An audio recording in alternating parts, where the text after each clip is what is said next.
Hey crafters, it's me, Sarah with Craft Test Dummies, and I am so excited today. I am here with Karley at the Silhouette booth, and she is going to show us the brand new mint, and I am so excited to see it because I really want one. And we're so excited to show you. Yay! So Karley's already worked on a custom design with our Craft Test Dummies logo, and she's going to go ahead and show us how the mint works from start to finish. All right, so like Sarah mentioned, we already have the design all laid out for us, ready to go. It's super easy. If you're not a designer, this will make you a designer. We just pulled in a geometric shape that we got off the design store, added some custom font, text, and we're ready to go.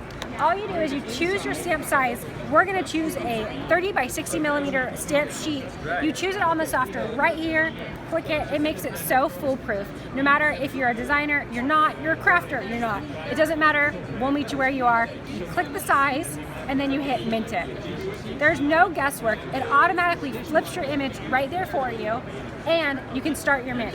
Once you click start mint, you take your stamp sheet. You'll get a blue indicator flashing light. You'll stick the stamp sheet right in. It automatically pulls it in, detects the media.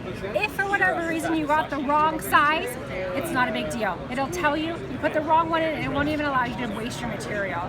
So now that it's printing, make sure we're printing the right one. Hope we are. It's printing out. It literally prints in seconds, so while you're waiting for this to print, you have a couple seconds to grab a sip of coffee and get back to work. Awesome. After we print it out, we're going to choose some ink colors, adhere it to a block, and get stamped away. So good, it printed our right design. Yes. What it's doing right now is actually thermally printing the image. Before you could see that there was kind of a clear film on top of it.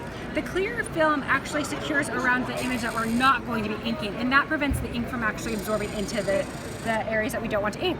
So here we go. It's right here. It's reversed image. You snap it off this block, peel it back, and there you have it. Awesome. Right there. So then we're going to take it over to this block and adhere it onto our block. That sounds like a bitch, but it's really not. There's some people. And we're good to go. So for the purposes of this, let's ink this a couple colors. That's our color, so you got Yellow? it. Yes. What other color should we do? Yellow Let's do yellow and gray. Okay. Oh, black. Or black, perfect. Okay, perfect. Okay, so we can choose which areas we want to ink. And you can see that I am not being a perfectionist at all. I can just scrub this over the whole thing, and it's going to know exactly where to absorb. So you don't have to be a perfectionist, even though I like to think I am. This is the one time I can really relax and let my hair down and ink like a messy little kid. So that's going to absorb right into the stamp. And then what's really awesome is this is the first stamping that I've ever seen where you can do multicolored stamps. So you can ink this area a different color and not have to worry about that bleeding into each other. So you just color, again, the gray areas, make sure it all gets in there. And this ink is really, really thick and viscous, and that's what's gonna give us those 50 to 100 impressions that we're gonna get once it absorbs in there. So if we were patient, we'd allow this to wait for about 5 to 7 minutes. I don't think I've ever been that patient in my life, but we'll let it absorb in there. And what it's doing is it's sucking that ink into that printed cavity and really holding it in that reservoir. And once you're done and once it's sucked it in there, you'll be able to stamp it 50 to 100 times, which makes it so great. If you're doing a tag or a gift or a wrapping paper or whatever you're doing, you no longer have to take it and ink it, take it back and forth. You have it all ready to go.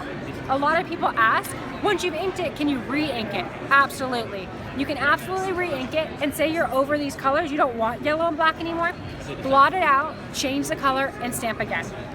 So we'll give this a couple more seconds and let that absorb, and then we'll talk about these cute little labels. So what's really awesome about our stamp technology is you have a label. Once you're done with your stamp, you're gonna label the top of it like this. And these are actually interchangeable. So once you have a one block, you only need one, and you can slide these in and out. So we'll show you that right after. So, excuse me because this is gonna be a little bit blotty because we didn't wait the whole amount of time. But as you can see, it starts coming very clear. So imagine if we had waited that whole amount of time, it would have been perfect right from the get-go. That's perfect if you ask me. So then you take your little stamp cover sheet, stamp it on, and you actually don't want to label the bottom like we did here. You want to label the top, because that way, and they give you two in case you mess up. Mine's not perfect, but we'll call it good. So you stick it on there, and then that way, once you're done, you can store this without the block. Genius. Genius, right? Oh my So gosh. now we have all the lids and you custom stamp in seconds. Thank you so much, Karley. I know our viewers are ridiculously excited to see the mint and they want to know everything about it, and you just told us. So thank you for the scoop, and we will talk to you guys soon. Thanks, crafters. Thanks, bye.